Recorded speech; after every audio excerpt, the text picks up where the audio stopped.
Bom dia, queridos. Estamos no Tratando a Alma em tempos de distanciamento, de isolamento social.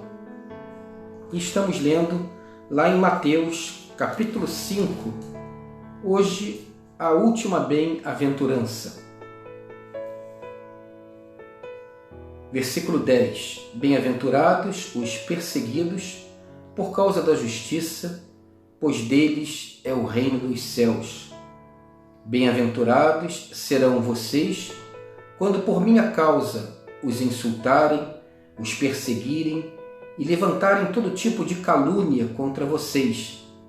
Alegrem-se e regozijem-se, porque grande é a sua recompensa nos céus, pois da mesma forma perseguiram os profetas que vieram antes de vocês. Bem-aventurados os perseguidos. Isso nos lembra o texto do apóstolo Paulo, 2 Timóteo, capítulo 3, versículo 12, diz assim: de fato, todos os que desejam viver piedosamente em Cristo serão perseguidos. A ideia aí de piedade tem a ver com devoção, com fé, ou seja, todos aqueles que vivem o Evangelho, proclamam o Evangelho, proclamam o reino de Deus, proclamam a justiça de Deus, vivem o reino de Deus e a sua justiça, vão encontrar perseguição. Todas aquelas pessoas que consideram Deus, vivem na convicção de que Deus existe em Cristo Jesus, serão de alguma forma perseguidos, assim como foram os profetas, e a gente acompanha isso no Antigo Testamento, assim como serão todos aqueles que virão à frente de nós, assim como aqueles que vieram antes de nós, que por conta do nome de Jesus Cristo, do Evangelho de Cristo, do reino de Deus e da sua justiça, serão perseguidos. A ideia aqui é algo que a gente precisa pensar e refletir sobre a nossa vida. O texto fala: bem-aventurados os perseguidos, não bem-aventurados os perseguidores. Porque muitas vezes há esse entendimento de que pregar o Evangelho é como que se tornar um algoz da vida alheia, um apontador dos erros dos outros, alguém que vive com o dedo em riste, com uma palavra sempre certeira sobre a vida do outro. Alguém que as pessoas até dirão, ele pensa que está sempre certo, ele pensa que está sempre com a razão. E aí há uma repulsa, que não é uma repulsa pelos valores, pelos princípios, pela pregação do Evangelho, pelo testemunho de Jesus Cristo, por viver o reino de Deus e a sua justiça. É uma perseguição que é como uma reação, um contraditório, uma antagonia, uma rejeição àquele jeito pedante, agressivo, de juiz. Temos que evitar isso, porque muitas vezes estamos mais num papel de perseguidor do que de alguém que é perseguido. Não adianta você falar se a pessoa não lhe abre um espaço para lhe ouvir. Uma vez eu estava no mercado e aí vi duas velhinhas conversando. E uma delas era católica e a outra evangélica. E aí a conversa era mais ou menos assim: mas você ainda crê nessa santa? E tal, isso é uma coisa feita por mãos de homens e tal. E olha, você vai para o inferno. E pronto, aí ela saiu assim, aí deixou a outra velhinha lá. E ela saiu empoderada, saiu, bom, falei, jamais esse sangue será cobrado de minhas mãos, porque falei. E a outra ali, quase chorando. Aí eu cheguei perto dela, dei um abraço, falei: não fica triste não. Às vezes as pessoas estão tão empolgadas, né, e acabam falando sem cuidado. Fica calma. O importante é você crer em Jesus. Isso é o mais importante. Eu creio, meu filho, eu creio. Então, calma seu coração e pede a Deus que Ele vá clareando o seu entendimento, alimentando a sua fé e tal. E a minha Virgem? Eu falei assim, a sua Virgem é a sua devoção. Tudo bem. Não é para entrar nisso, não é disso que se trata. Aí ela olhou, ela falou, muito obrigada. Eu acho que eu não ia conseguir nem terminar essa compra. Então, às vezes, a gente, se coloca de um jeito pedante, arrogante, acusatório. Francisco de Assis dizia assim, pregue o Evangelho sempre. Se for preciso, fale. Ou seja, não é que você não tenha que expor o Evangelho, mas precisa que a vida chegue primeiro. Ou seja, você primeiro precisa pregar com a vida, você primeiro precisa testemunhar com a vida, para que as suas palavras façam sentido. Primeiro você precisa viver, para depois falar.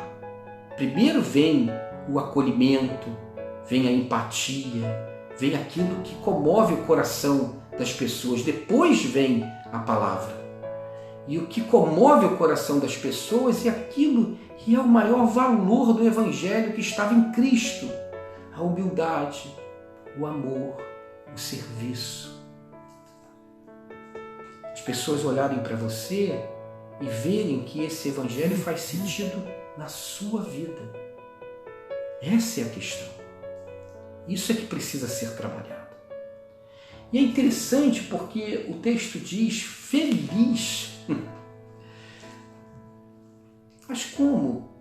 Se às vezes, porque você vai defender a verdade, porque você não vai fazer coro com os outros para poder queimar alguém, porque você não vai se aliar a outros em um gesto de injustiça, de repúdio, de agressão, porque você vai procurar ter uma conduta que não vai fazer acordo com a mentira, com a desonestidade, que vai ser humilde, que vai ser acolhedor, que vai ser caridoso, generoso, e aí vai sofrer uma agressão, algo em troco, algo de volta que rechaça isso, muitas vezes uma perseguição mesmo. Por que feliz? E aí o texto diz, é porque a alegria dos céus nos invade. Se a gente perde por um lado, se muitas vezes perdemos até amizades, sofremos perseguições, somos injuriados, sofremos alguma injustiça, há uma alegria espiritual que nos invade. E essa alegria vem dos céus, é a alegria de quem vive o reino de Deus e a sua justiça, de quem sabe quem é para Deus, quem é para si mesmo, quem é para a sua família, para os seus irmãos, e então está seguro e enfrenta qualquer revés.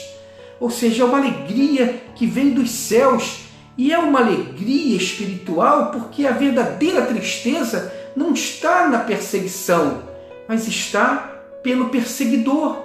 Porque o perseguidor, o ofensivo, o raivoso, o que se volta contra você, ele é vítima da sua própria ignorância, ou maldade, ou repúdio.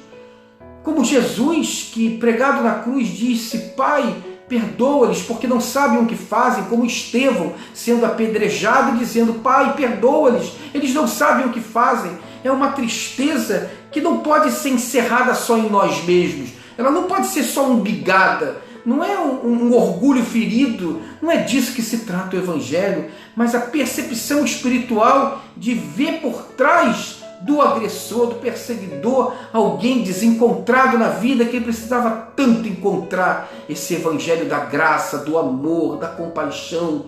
E aí você se entristece pela vida dele. Você compreende isso? E aí você muda toda a dinâmica. Você de alguém que vai ficar ali alimentando uma tristeza, se sentindo um pobre coitado, ou quem sabe até cultivando uma revolta, uma indignação, você passa uma postura de oração por ele, de tolerância e de até evitar o conflito, de tentar poupá-lo da própria maldade que ele está lançando contra você. E quem sabe assim, como Estevão fez com Paulo, lançar a semente do Evangelho de uma forma derradeira que vai germinar, florescer e frutificar na vida daquele perseguidor. Quem sabe no futuro você vai abraçá-lo como um irmão. Pensa assim. E aí está o sentido de todas as bem-aventuranças. Depois que a palha do tempo passar, depois que você se for, depois que você não estiver mais, o que vai ficar? O que fica? O que fica das pessoas?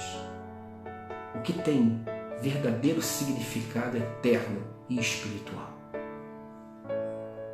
Se você pensar assim, você vai compreender o porquê dessa felicidade de ser alguém que lança semente, às vezes chorando, mas volta com alegria, trazendo seus feixes, sua colheita. Colheita na nossa própria vida e na vida do nosso semelhante. Simples assim. Vamos orar? Pai, nos ajuda a entender essa riqueza do Evangelho, termos uma atitude cristã não só quando estamos vivendo, mas diante de uma perseguição, de um repúdio, de uma contrariedade. Pai, que possamos primeiro apresentar a nossa vida para depois abrir a nossa boca e que a gente possa testemunhar do Teu Evangelho a partir daquilo que nós somos. Nos ajuda, Pai, nesse momento tão difícil pelo qual passam nossas famílias e sociedade, a sermos sal e luz, a sermos esses bem-aventurados do Senhor.